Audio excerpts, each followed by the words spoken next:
नमस्कार, Haryana at 9 PM news channel में आप सभी का स्वागत है। आइए आपको कराते हैं खबरों से अपडेट। शहर के स्कूल होंगे बंद, लेकिन खेल नहीं रुकेंगे। प्रदूषण के चलते सोनीपत के स्कूलों को 17 नवंबर तक बंद कर दिया गया है। स्कूलों में 15 से 17 नवंबर तक स्कूल बंद रहेंगे, लेकिन इस दौरान भी स्कूलों में जारी खेलकूद प्रतियोगिता पर कोई ब्रेक नहीं लगाया जाएगा। एयू रामवीर सरोहा ने बताया कि विभाग की ओर से खेलों को बंद करने को लेकर अब तक पत्र नहीं आया है। मौजूदा समय में विभिन्न जिला स्तरीय प्रतियोगिता अंतिम चरण में है, ऐसे में अभी उन्हें रोकना सही नहीं होगा। इसके अतिरिक्त विभिन्न राज्य स्तरीय प्रतियोगिताओं का आयोजन जो कि 20 नवंबर से हो रहा है, ऐसे में यदि खेल रोके गए तो सोनीपत के खिलाड़ी राज्य स्तरीय प्रतियोगिता में हिस्सा नहीं ले सकेंगे। विभाग का प्रयास होगा कि प्रदूषण की स्थिति को ध्यान में रखते हुए खेलों का आयोजन किया जाए। गुरुग्राम, फरीदाबाद, सोनीपत और झज्जर जिले में स्कूल बंद रहेंगे। हलालपुर मामला, जिस बाइक से भागे थे सुजाता और अमित, उस भाई को भी किया पुलिस ने बरामद। रिमांड अवधि के दौरान खरखुदा पुलिस ने अमित से वह बाइक भी रिकवर की है जिस बाइक पर वारदात के बाद अमित व सुजाता बालन चले गए थे। थाना प्रभारी करमजीत सिंह ने बताया कि जिस समय हत्या की वारदात को अंजाम दिया गया उस समय नामजद सभी चारों व्यक्ति अकेडमी में मौजूद थे और जैसे ही हत्या की वारदात हुई उसके बाद अमित व सुजाता एक मोटरसाइकिल पर बालन के लिए चले गए, जबकि दूसरी तरफ मुख्य आरोपी पवन व उसका साला सचिन दूसरी तरफ चले गए, जो कैब लेकर इधर उधर घूमते रहे, जो पानीपत में दिल्ली के चक्कर लगाते रहे। वे किसी ठिकाने पर नहीं गए। रिमांड के दौरान अमित ने वह मोटरसाइकिल भी पुलिस को बताई है जिस मोटरसाइकिल पर वह अकेडमी से सुजाता को बैठाकर बालन गांव ले गया था। पुलिस ने मोटरसाइकिल को अपने कब्जे में ले लिया। थाना प्रभारी करमजीत ने बताया कि अभी पूछताछ जारी है। पवन में उसके साथी सचिन का रिमांड भी चला हुआ है, जिसके दौरान मामले से जुड़े हुए सभी पहलुओं पर पूछताछ की जा रही है।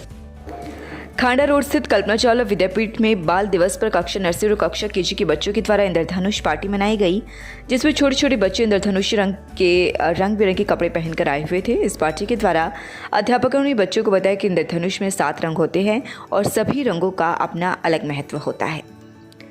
वहीं कक्षा पहली से कक्षा 5वीं के विद्यार्थियों के लिए हुए खेलों में कक्षा पहली के लिए टॉफी रेस और 30 मीटर दौड़, दूसरी कक्षा के लिए बॉल दौड़ व 40 मीटर दौड़, कक्षा तीसरी के लिए मेंढक दौड़ और 50 मीटर दौड़, कक्षा चौथी के लिए बाधा दौड़ व 100 मीटर दौड़, कक्षा 5वीं के लिए रस्सा कस्सी व 100 मीटर दौड़ कराई गई।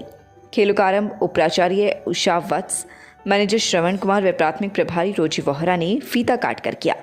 मंच का कार्यभार अध्यापिका सीमा ने संभाला। कक्षा पहले से टॉफी दौड़ में कनक 30 मीटर में प्रतीक प्रथम स्थान पर रहे। कक्षा दूसरी से बॉल दौड़ में वंश 40 मीटर में नैतिक प्रथम स्थान पर रहे। कक्षा तीसरी में मेंढक दौड़ में लक्ष्य प्रथम स्थान पर रहे। वहीं कक्षा 5वीं के बीच रस्सा कसी का मुकाबला हुआ जिसमें लड़कों ने बाजी मारी। इस अवसर पर बच्चों को बताया गया कि बाल दिवस 14 नवंबर को हमारे देश के प्रथम प्रधानमंत्री जवाहरलाल नेहरू के जन्मदिवस से को ही बाल दिवस के रूप में मनाया जाता है, क्योंकि उन्हें बच्चों से बहुत ज़्यादा प्यार था। विद्यालय निदेशक धर्मराज खत्री ने सभी अध्यापकों एवं बच्चों के द्वारा किए गए प्रयासों की सराहना की व इसी प्रकार से खेलों में बढ़ चढ़कर भाग लेने के लिए भी प्रेरित किया। सड़क दुर्घटना में युवक की मौत, सामान लेकर गांव लौट रहे थे दोनों भाई। शहर के बाईपास पर थानाकला चौक के अंडरपास किनारे सड़क हादसे में एक मोटरसाइकिल सवार युवक की मौत हो गई। मृतक अपने भाई के साथ शहर से घर का सामान लेकर वापस अपने घर जा रहा था। पुलिस ने मृतक के भाई रविंद्र की शिकायत पर ट्रक चालक के खिलाफ विभिन्न धाराओं के तहत मामला दर्ज कर जांच शुरू कर दी है। थानाकला निवासी रविंद्र का कहना है कि वह शनिवार को अपनी और भाई नवीन के साथ मोटरसाइकिल लेकर खरखुदा घरेलू सामान लेने के लिए गया था। सामान की खरीदारी कर वह वापस घर के लिए चल पड़े। इस दौरान जब वे शहर के बाईपास पर थानेकला जाने के लिए बने अंडरपास को क्रॉस कर रहे थे तो अचानक से एक ट्रक सोनीपत की तरफ से आया और उनकी मोटरसाइकिल को टक्कर मार दी। टक्कर लगते ही वह जहां एक तरफ जा गिरी, वहीं उसका भाई नवीन मोटरसाइकिल सहित ट्रक के नीचे आ गया, जिससे नवीन गंभीर रूप से घायल हो गया, जबकि ट्रक चालक ने कुछ दूरी पर अपने ट्रक को रोका और इसके बाद चालक फरार हो गया। उसने राहगीरों की मदद से अपने भाई को हॉस्पिटल इलाज के लिए पहुंचाया, लेकिन चिकित्सकों ने जांच के बाद उसके भाई को मृत घोषित कर दिया। सूचना पाकर पुलिस ने शव को अपने कब्जे में लेकर पोस्टमार्टम करवाने के बाद शव को परिजनों के हवाले कर दिया। वहीं रविंद्र की शिकायत पर ट्रक चालक के खिलाफ मामला दर्ज कर जांच शुरू कर दी गई। आग, हजारों रुपए की आलू व हरी मिर्च जली, शेड भी हुए राख। शनिवार की रात को अज्ञात कारणों के चलते शहर की सब्जी मंडी में गेट व शेड के बीच में बनी सब्जी विक्रेताओं के कई फड़ आग की भेंट चढ़ गए। इस दौरान लगी आग को न केवल सब्जी विक्रेताओं की बोरियों व टाटियों से बनी शेड जलकर खाक हो गई, वहीं कहीं पर रखी सब्जियां भी जलकर खराब हो गई।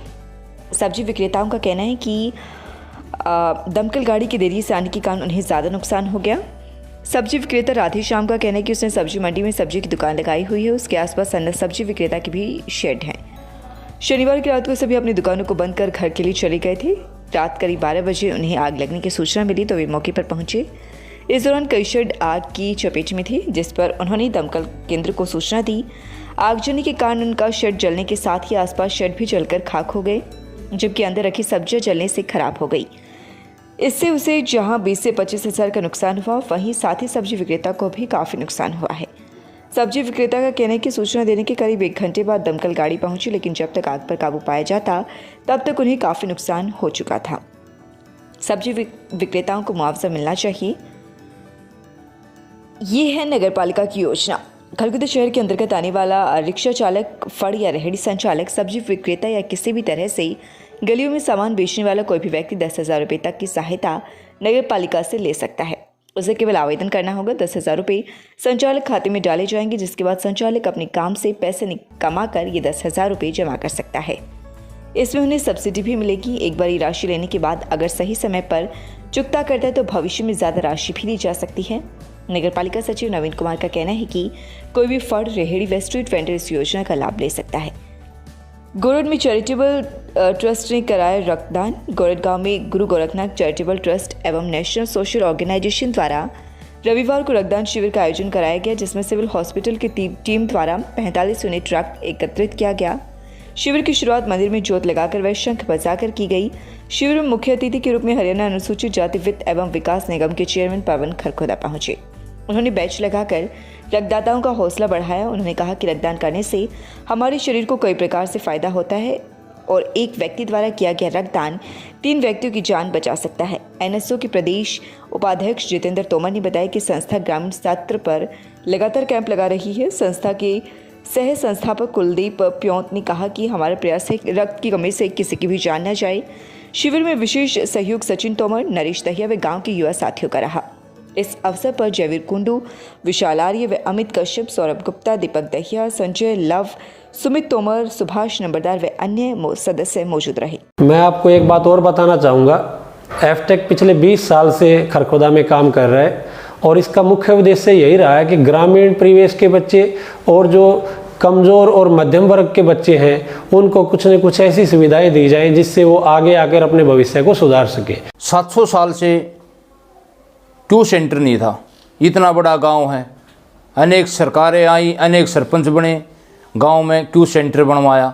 उसके बाद जैसे गांव का तालाब है, गांव का तालाब खदवाया और वो जो तालाब की मिट्टी थी, एक के एक तोला मिट्टी गांव के जनहित में, शमशान घाट में, रास्तों में, गोंडा में, हॉस्पिटल में, स्कूल में ऐसे डलवाई हमें। लगातार खबरों से अपडेट रहने के लिए चैनल को सब्सक्राइब जरूर करें। समाचार व विज्ञापन के लिए नीचे दिए गए नंबरों पर संपर्क करें। धन्यवाद।